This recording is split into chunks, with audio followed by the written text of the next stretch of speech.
Hello, Morim here. In today's video I'll be sharing my Shapeshifter Druid build in Baldur's Gate 3 that utilizes various forms and spells to support your team and play rough with your friends. Be it as a spider, bear, owlbear, panther or elemental being of immeasurable power. Well, actually it's quite mediocre power, but it's fun to play. You will have access to a wide selection of possible forms that bring different things to the table. You're going to be a really good tank due to basically having multiple health bars. Spells are also here to summon allies, buff your party or CC enemies to make things a little bit easier. And this one is also not too complex. You summon your allies, cast a spell to initiate combat and turn into a beast with your bonus action. It's very simple and strangely satisfying. The biggest drawback of this one is Larian dropping the ball on itemization. There are only a handful of items here that you can benefit from. Feats and actions are also mostly not possible to be used and performed while shapeshifted. Only very few multiclass options make sense, and you're basically better off to just play a mono druid. I will however give you some recommendations and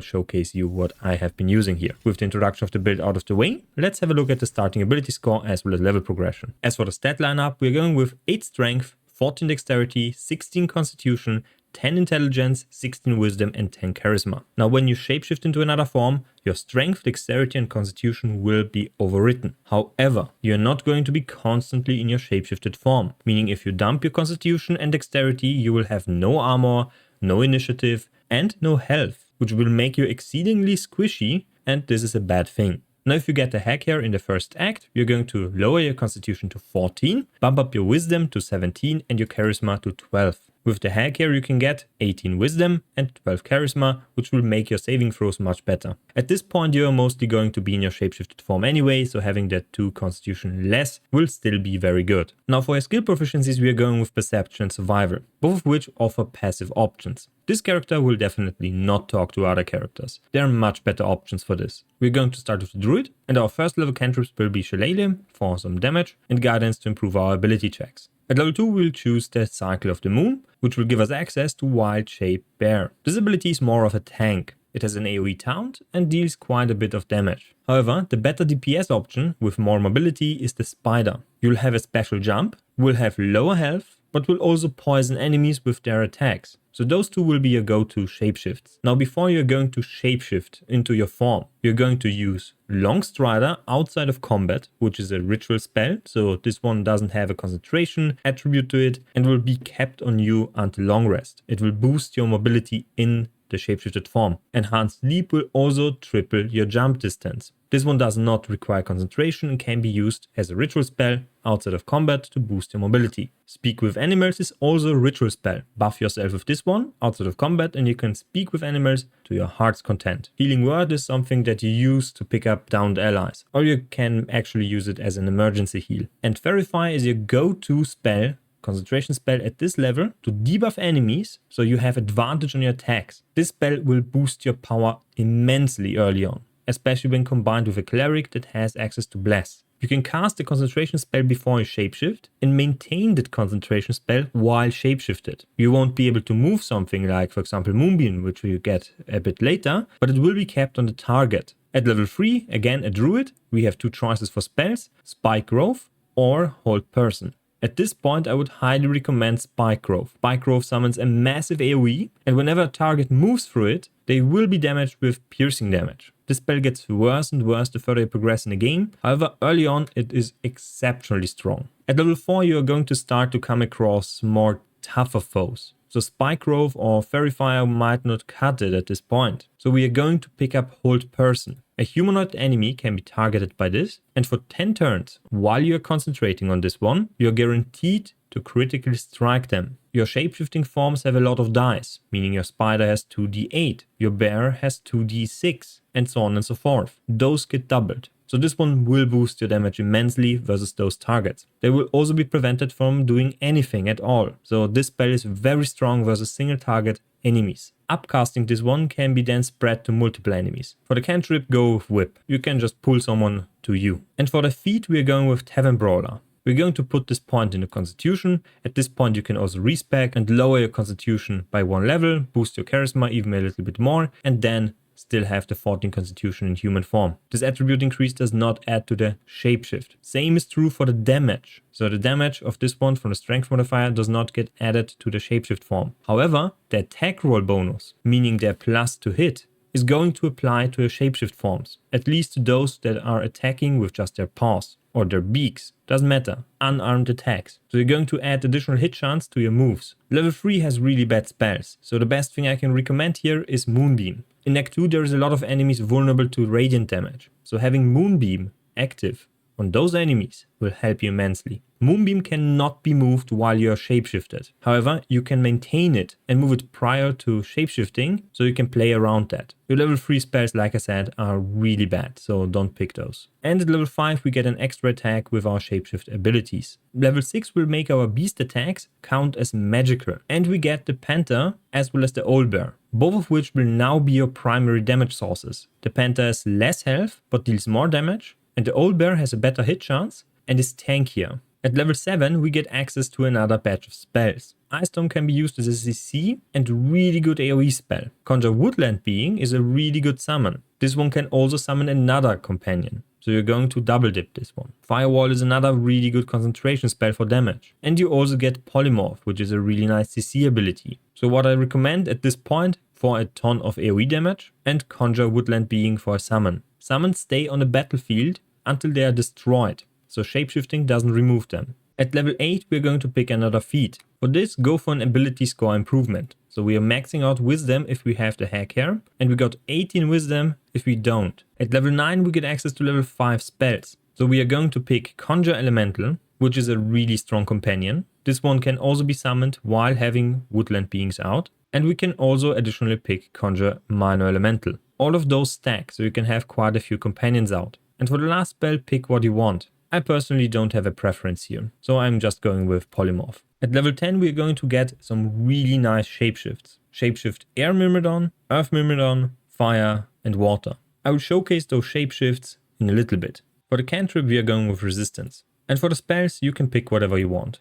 At level 11 we have two choices. We can either double dip in Fighter, which will give us Action Surge, as well as martial weapons. Martial weapons proficiencies will boost the on-hit attacks of our shapeshifts. Only some of the Myrmidons will benefit from this. But the action surge can be used before shapeshifting, so we get double their attacks. This can be done once per short rest. So this one is used when you like your CC abilities, but you're going to give up level 6 spells. I personally like to go with the Cleric, which will give us some cantrips, doesn't matter, those we will not use. And we get a domain. The Tempest Domain. The Tempest Domain will also provide us with the martial weapon proficiency and the reaction Wrath of the Storm. So when we are dropped out of our shapeshift ability, we can use this one. We cannot use this one while shapeshifted.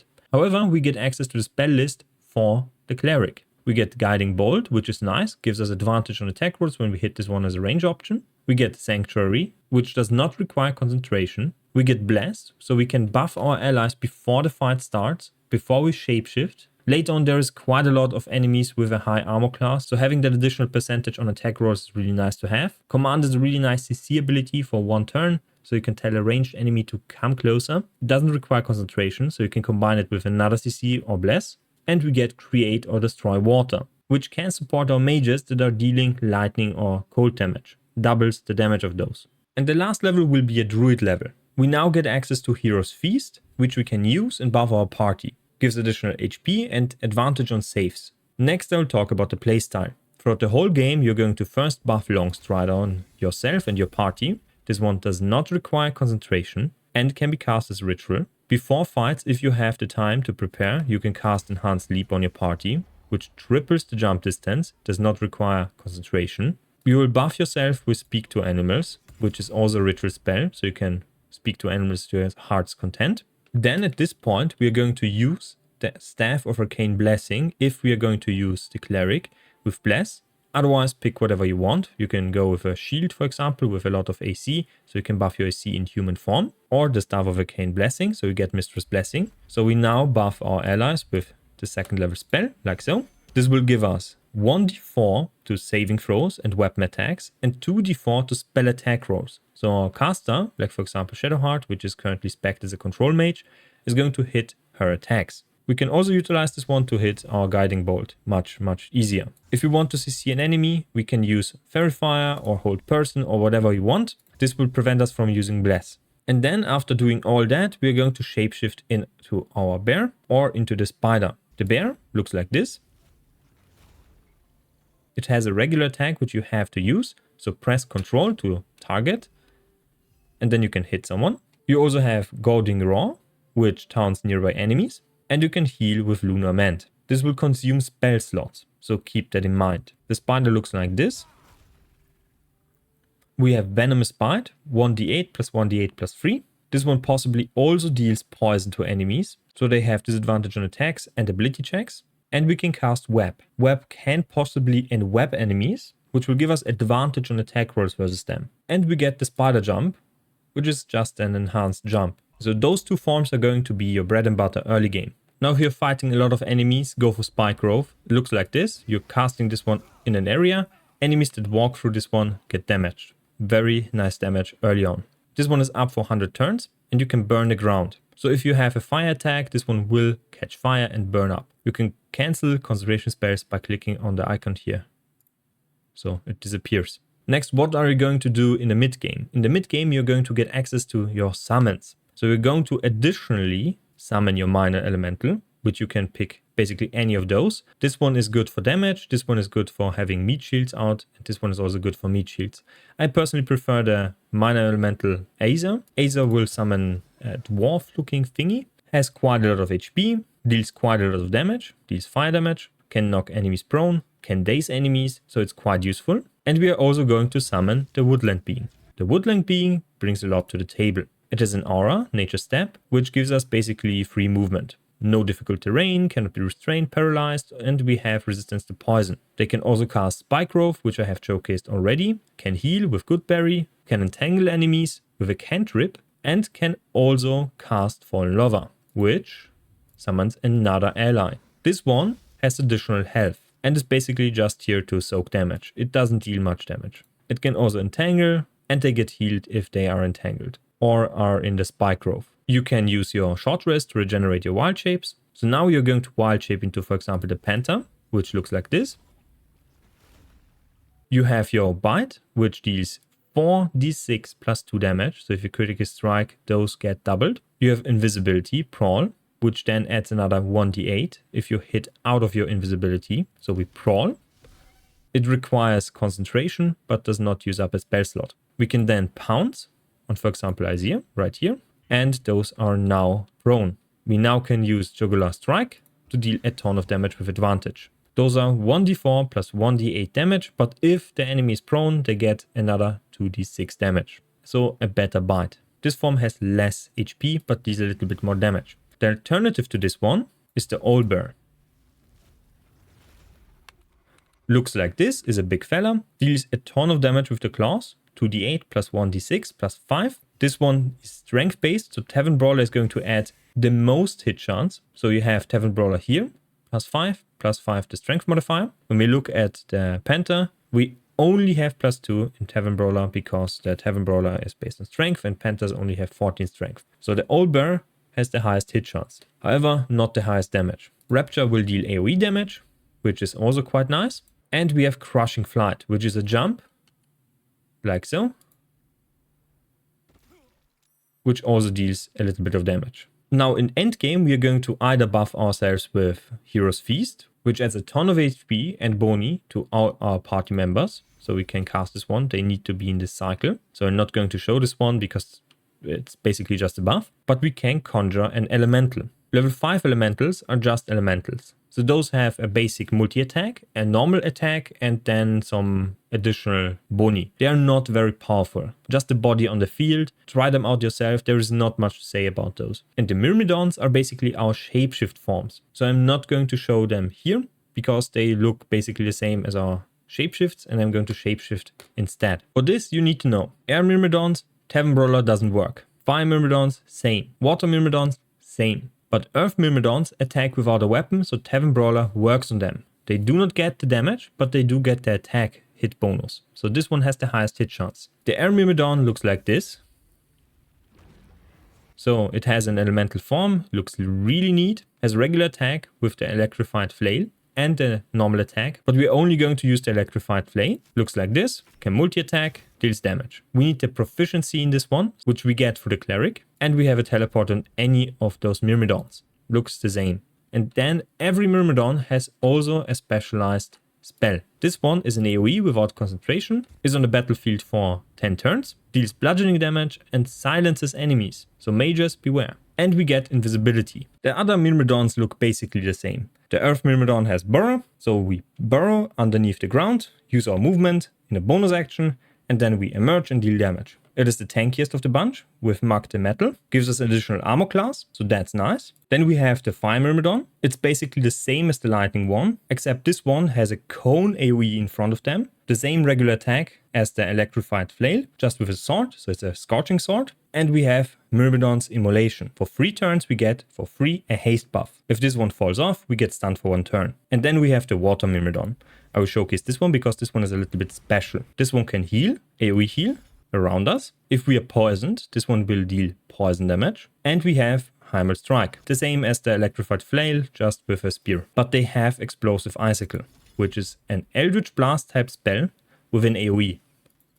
So we can target a section on the ground. It will cast this one and freeze the ground. After a while, this one will create water, which doubles the damage of this Explosive Icicle. You have your fly, you have a teleport, and that's about it. So when you talk to someone, you're going to change back and then change back into the Myrmidon. So keep that in mind. You don't need to drop the form, at least not in the camp. We will, however, drop the form because we need to show you the gear. If you're going to use the Cleric dip, go for the Staff of Arcane Blessing. You can find this one in the Underdark, first chapter. There's a Mage Tower. Go to the top, talk to the beings there. They will reveal a hidden button at the platform. This button needs to be pressed. Down in the chamber, in the private chamber, this arcane staff is going to lean next to a bookshelf or something like that. Very easy to find. But if you are not going with the cleric, you can pick anything. A shield works perfectly fine for the AC, so you're not completely garbage in AC class without the shapeshift form. Next, I'm going to talk about the few items that work on a shapeshift form, because there's basically only 5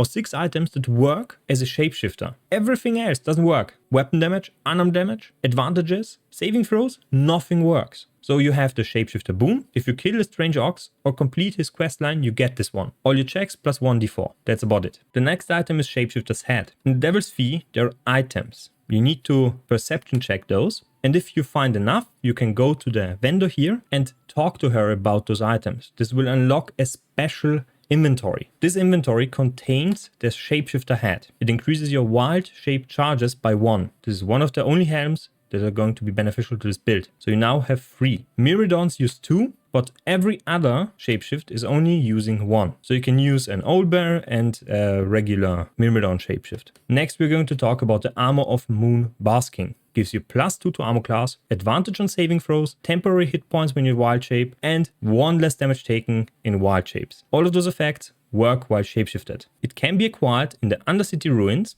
right here.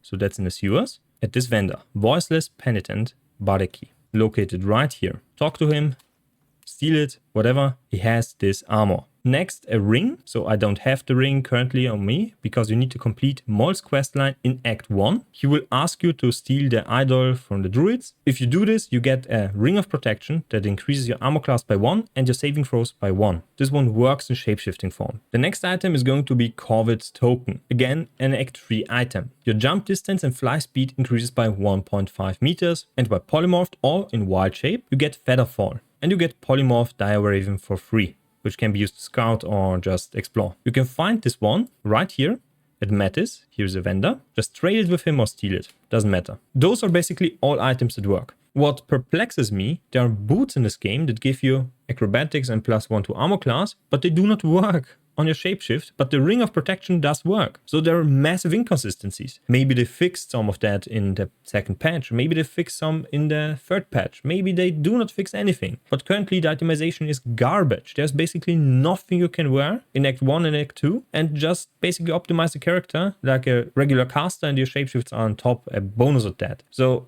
yeah, that's about it for itemization. If you have any other things that work on this class, please comment down below so other people can find this one in a compiled place, because the info is everywhere. I tested every feat, every multiclass, every skill, every reaction. Basically nothing works. There are only a few things that are bugged, like for example Resilient, the Constitution works, but the saving throw does not.